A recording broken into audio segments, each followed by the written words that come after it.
जो काही अनुभव आम्ही घेतलेला ना, म्हणजे प्रवासाचा आहे किंवा कशा पद्धतीने आपण प्रवास केला तर आपल्या फायद्याचं होईल। ही मातीची भांडी बघा मी किती दिवस शोधत होती। कोकणामध्ये भरपूर चांगलं आहे। तुम्ही बाहेरगावचे देश पण जे आहेत ना ते सगळं तुम्ही विसरून जाल, इतकं छान आहे करते की ह्या 2-4 गोष्टी आहेत ज्या लक्षात ठेवलं ना तर आपला प्रवास पण म्हणजे काय सुखकर होतो। नमस्कार मित्रमैत्रिणींनो, मी प्रिया पवार आणि खूप खूप स्वागत करते साधा स्वयंपाक या आपल्या चॅनलमध्ये। तर काल आम्ही बघा सावंतवाडीला गेलो फिरायला आणि तुमच्याशी शेअर केलं मी थोडंफार। तर खरेदी जी काय केली होती ना ती तुम्हाला मी दाखवली नव्हती, तर आजच्या व्हिडिओमध्ये तेच तुमच्याशी शेअर करते।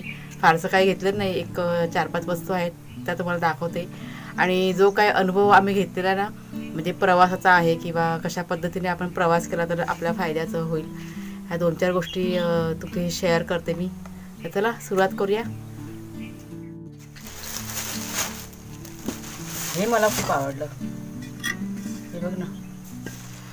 तर वस्तू तुम्हाला दाखवत्या। सगळ्यात आधी म्हणजे आम्ही सुरुवात केली होती फळांपासून। हायवेला बघा स्टॉल मांडतात ना फळांचे, असे भरपूर स्टॉल होते मुंबई गोवा हायवेला। तर कलिंगड आहे, सीताफळ, बोरं असतात ना मोठी बघा बोरं, आणि अजून काय घेतलं आपण, हां 3 फळं अशी घेतली आम्ही। चांगली मिळाली पण कलिंगड खूप मस्त निघालं आहे, छान आहे कलिंगड। आणि हे नारळ घेतले मी बघा, हे असे हे एकूण हे बघा 6 नारळ आहेत। हातोडी आमच्याकडे नव्हती त्याच्यामुळे ही हातोडी बघा घेतलेली आहे। आणि लाकडाची न घेता अशी घेतली कुणाच्या आवडी। अशी का घेतली, अशी ही वाली का घेतली? ती चांगली आहे, लाकडाची खराब होते, ही खराब थोडं होणार असं आहे काय। आणि आता या कशा वस्तू गरजेच्या आहेत आता, म्हणजे आम्ही कसं थोडं थोडं घेतो, म्हणजे कोयता आहे, हातोडी, घमेले, हे आता सगळं आम्ही जमा करायचं चाललंय आमचं। आता अजून 2-3 वस्तू आम्हाला घ्यायच्या आहेत, त्याच्यामुळे दर महिन्याला आम्ही एक वस्तू घेतो। तर ही एक वस्तू कामाची झालेली आहे, लागतात ह्या वस्तू। आणि ही बघा ही विळी घेतली मी, साधीवालीच घेतली मी। ते उभं राहून बघा करतात ना, म्हणजे किचनचा ओटा असतो ना त्याला हे करून उभं राहून किसायचं, ते तशी नाही घेतली मी, कारण उभं राहून पण बघा पाय दुखतात, त्याच्यामुळे म्हटलं नको, ही आपण अशीच घेऊया साधीवाली। आणि ह्याच्यामध्ये मोठ्या साईजमध्ये पण भरपूर असतात, म्हणजे त्या ओट्याला चिपकवून ना खूप महाग होत्या, म्हणजे 800 रुपयापासून सुरुवात होती मोठ्या साईजच्या।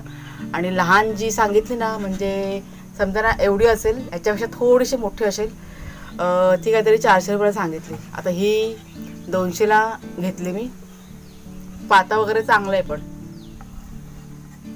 त्याच्यामुळे हेच बरं आहे। म्हणजे मला असं वाटलं की नाही हेच योग्य आहे, ते उभं राहून खोबरं किसण्यापेक्षा हे बसून चांगलं आहे।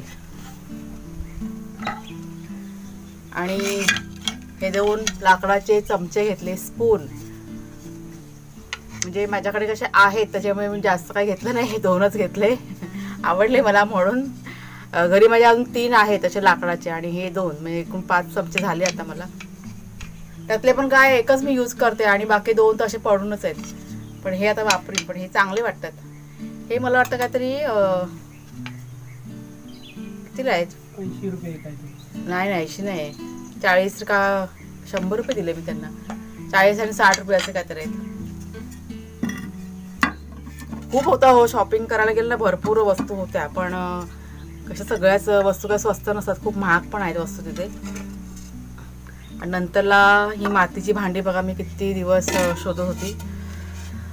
तर हे मला आपल्या हायवेला एक छोटंसं असं दुकान दिसलं तेव्हा मी घेतलं मग हे, आणि मला हे घ्यायचंच होतं। तर ही एक हंडी घेतली ही। आता हे स्वस्त आहे की महाग आहे मला माहीत नाही, कारण हे पहिल्यांदाच मी खरेदी केलेलं आहे। तर ही जी हंडी आहे ना मला 150 रुपयाला पडली। हे झाकण पण आहे त्यावरती ठेवायला, आणि ही एक मोठी आहे त्याच्यापेक्षा, तर ही 230ला दिली, बरोबर ना, 230ला ना। आणि ह्याच्यावरती पण झाकण आहे। तर मागच्या वेळेस पण बघा तुम्हाला मी शेअर केलं, मी जेव्हा मुंबईवरनं गावी येत होते ना त्यावेळेस मानगाव साईडला रोडवरती बघा बसले होते, आणि मी तुम्हाला क्लिप काढून शेअर केलं, आणि तिथे मी चौकशी केली होती ना मानगावला, ते खूप महाग होते। आता हे जे छोटं तुम्हाला मातीचं भांडं दाखवलं ना, हंडी म्हणतात त्याला, ते काहीतरी 350 रुपये त्यांनी सांगितलं होतं. म्हणजे त्यापेक्षा हे म्हटलं बरं आहे, स्वस्त आहे. आणि त्या ताईंना मी विचारलं की कुठून तुम्ही घेता वगैरे, म्हणजे कुंभाराकडनं घेता का तुम्ही असं हे. तर त्यांनी सांगितलं की हा जो माल आहे ना राजस्थानवरून त्यांच्याकडे येतो आणि भरपूर त्यांच्याकडे व्हरायटी होत्या. म्हणजे ताटं असतात ना, ताटं, ग्लास, वाट्या अशी मातीची आणि वापरतात. आता हल्ली जेवायला त्या मला सांगत होत्या की सगळं आता मातीच्या वस्तू वापरायची सुरुवात झालेली आहे. म्हणजे देवाच्या घंटीपासून धूप आरती वगैरे करतो ना, ते सगळं, तेलाची बॉटल बघा असते, ती पाण्याची बॉटल म्हणजे पाणी पिण्याची बॉटल ती पण मातीची होती. इतक्या छान छान वस्तू होत्या. म्हणजे सगळंच आपण कॅप्चर करायला गेलं का भरपूर व्हिडिओ मोठा होता, त्याच्यामुळे सगळंच नाही व्हिडिओमध्ये दाखवतात. पण खूप सुंदर सुंदर वस्तू होत्या. तर मागच्या वेळेस ना एका ताईने मला कमेंट करून सांगितलं होतं की तुळसगाव इथे जा म्हणून, तिथे चांगल्या वस्तू मिळतात मातीच्या. तर बघूया आता कुठे आहे ते मला नक्की माहिती नाही, पण तुम्ही जर का व्हिडिओ बघत असाल ना तर मला जरा कमेंट करून सांगा की तुळसगाव कुठे आहे ते. मला घ्यायचं अजून. आता ह्या मी 2च घेतल्यात, पण अजून एक मडकं पण मला घ्यायचं आहे. म्हणजे पोपटी हा प्रकार बघा असतो अलिबाग साईडला किंवा मानगाव मंडणगड साईडला करतात. पोपटी हा प्रकार जो थंडीमध्ये बघा केला जातो.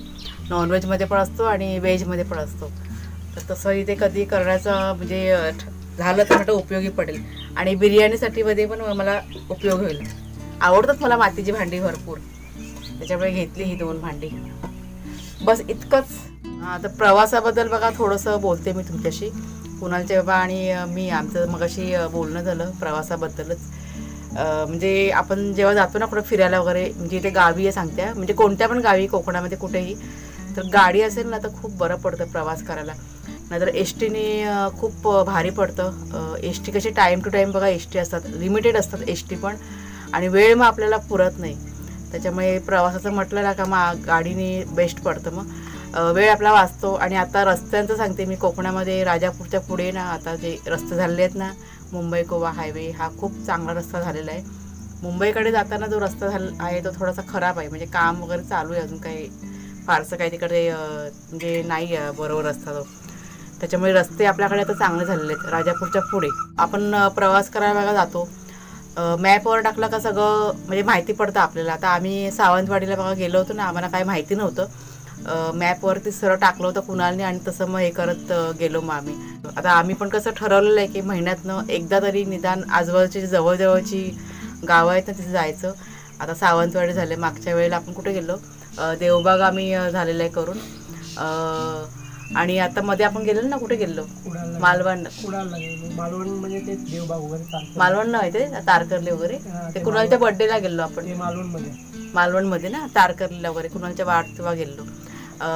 देवगडला गेलो ना आपण आता गेल्या महिन्यामध्ये. म्हणजे दर महिन्याला ठरवलं की आपण एक ठिकाण करायचं. आमचं काल आम्ही जेव्हा घरी आलो ना त्याच्यानंतर आम्ही नक्की केलं की महिन्यातनं एकदा आपण जायचंच. बरोबर. आणि इतकं छान आहे ना बघण्यासारखं कोकणामध्ये, भरपूर चांगलं आहे. तुम्ही बाहेरगावचे देश पण जे आहेत ना ते सगळं तुम्ही विसरून जाल, इतकं छान आहे इथे. समुद्रकिनारे आहेत, म्हणजेच बीचेस वगैरे आहेत ना, खूप सुंदर आहे तिकडे. म्हणजे मी शब्दात तुम्हाला सांगू शकत नाही. कोकण म्हणजे स्वर्ग. म्हणजे आम्ही आता बघतो ना देवगडचा बीच जो तुम्हाला बघा दाखवला मी, तो व्हिडिओ तुम्ही बघा, इतका सुंदर बीच आहे ना तो. म्हणजे आपण स्वतः जाऊन बघण्यामध्ये आणि व्हिडिओमध्ये बघण्यामध्ये जमीन आसमानाचा फरक आहे. तुम्ही जर का प्रत्यक्ष जाऊन तिथे बघाल ना, तुम्हाला ते इतकं आवडेल ना, आता मी तुम्हाला काय सांगू शब्दामध्ये, इतकं छान आहे तिथे. त्याच्यामुळे असे बीच वगैरे आणि ऐतिहासिक ठिकाणी हे पण आमचं म्हणजे आवडतात आमच्याकडे. कुणालला विशेष करून खूप आवडतात, कुणालच्या बाबांना पण आवडतात.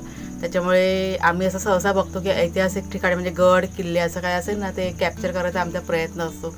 त्याच्यामुळे जसं जसं आम्हाला माहिती मिळेल ना तसं तसं आम्ही मग आता ठरवलं आहे की जायचं, दर महिन्याला एक ठिकाण तरी करायचं. आणि भरपूर बघण्यासारखं आहे, जितकं फिरू तितकं कमी आहे, इतकं छान आहे सगळं इथे. त्याच्यामुळे तुम्ही पण जर का म्हणजे शहरात तुम्ही राहत असाल, मुंबई शहरामध्ये, आणि तुम्हाला जर का कोकणामध्ये फिरायला यायचं असेल ना, तर गाडी स्वतःची असेल किंवा रेंटवरती घेऊन पण तुम्ही करू शकता. बजेट तर तुम्हाला सांगते, जर का तुम्ही 2 फॅमिली मिळून जर का तुम्ही केलात ना तर बजेट पण म्हणजे आपल्या 2 फॅमिलीमध्ये डिवाईड होतं आणि मग परवडतं सर्वांना.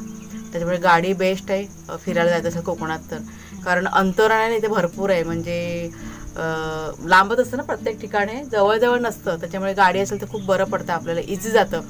म्हणजे आपण पण वयस्कर कोण असतील किंवा लहान मुलं असतील ना, तर मग एसटीने वगैरे किंवा ह्या प्रायव्हेटच्या गाड्या असतात लक्झरी वगैरे, तर खूप म्हणजे दगदग होते. त्याच्यामुळे स्वतःची गाडी असेल किंवा रेंटवर गाडी घेतलं ना, तर ते बरं पडतं. मग त्याच्यामुळे म्हणजे हा एक चांगला अनुभव जो घेतलेला आहे तो मी तुमच्याशी शेअर करते, की ह्या 2-4 गोष्टी आहेत ज्या लक्षात ठेवलं ना, तर आपला प्रवास पण म्हणजे काय सुखकर होतो.